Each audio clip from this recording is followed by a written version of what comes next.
আসসালামু আলাইকুম। আপনারা হয়তো বাংলাদেশ ভার্সেস ইন্ডিয়ার ফুটবল ম্যাচটি দেখেছেন। সেই ম্যাচটিতে রাকিবের কাউন্টার অ্যাটাকে তিনি অ্যাসিস্ট করেছিলেন শেখ মুরসালিনকে। মুরসালিন একটি গোল দিয়েছে ম্যাচের 12 মিনিট চলাকালে।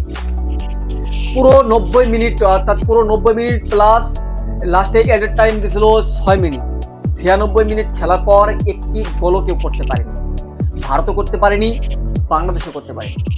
আপনারা যদি পুরো ম্যাচটি খেলে থাকেন, ভারত যে পুরো ম্যাচ খেলেছে, ভারতের কাছে কিন্তু মানে শতকরা 16% বল ছিল, আর বাংলাদেশের কাছে ছিল শতকরা 40%। ভারত গোল করতে পারেননি কেন? এই খেলার জেতার মূল নায়ক কে? অবশ্যই কমেন্ট করবেন। এই খেলার জেতার মূল নায়ক কে?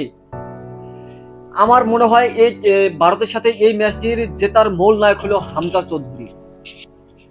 আপনারা হয়তো খেয়াল করছেন, যখন বাংলাদেশের গোলকিপার মিতুল মার্মা বাংলাদেশের জালে বল হয়তো অলরেডি জড়িয়ে ফেলেছিলেন, মিতুল মার্মা তার পজিশন হারিয়ে ফেলেছিল।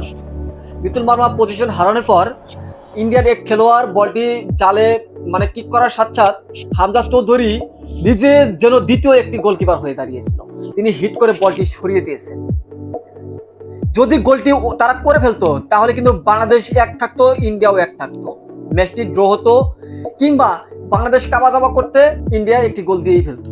তাহলে কি এই ম্যাচটি জেতার মূল নায়ক কে? অবশ্যই কমেন্ট করবেন।